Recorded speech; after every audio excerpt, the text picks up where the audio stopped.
یہی ہمیں کہا جا رہا ہے کہ سیدھے ہو جاؤ.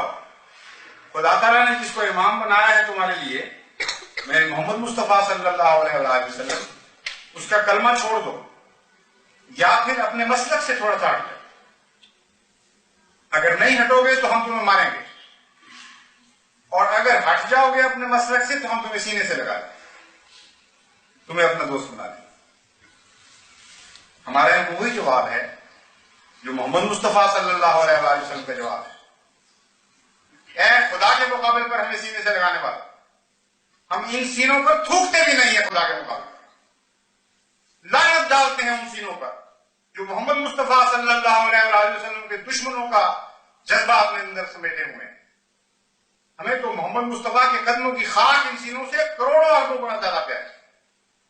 ہم نہیں چھوڑیں گے اس امام کو جس امام سے تم ہمیں کاٹنا چاہتے ہیں، اور اس امام کو بھی نہیں چھوڑیں گے جو اس کی غلامی سے پیدا ہوا ہے، جو اس کی کامل محبت کے نتیجے میں تخلیق کیا گیا ہے.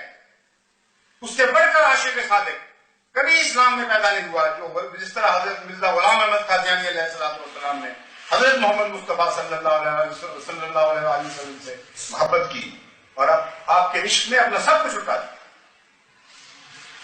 نہ ہم اپنے امام کامل حضرت محمد مصطفیٰ صلی اللہ علیہ وسلم کو چھوڑیں گے، نہ اس امام مہدی کو چھوڑیں گے جو آپ کی خاطر بنایا گیا، جو آپ کے پیغام کو دنیا میں شائع کرنے کے لیے خدا تعالیٰ نے مبعوث فرمایا، جو آپ کی قدموں کے خاک کی مٹی سے بنایا گیا.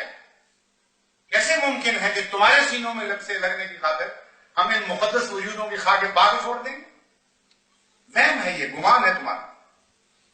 تم جانتے نہیں کہ خدا کی تقدیر نے پہلے تم جیسوں کے ساتھ کیا سلوک کیا. تمہارا ماضی بھی اندھا ہے، تمہارا مستقبل بھی اندھا ہے.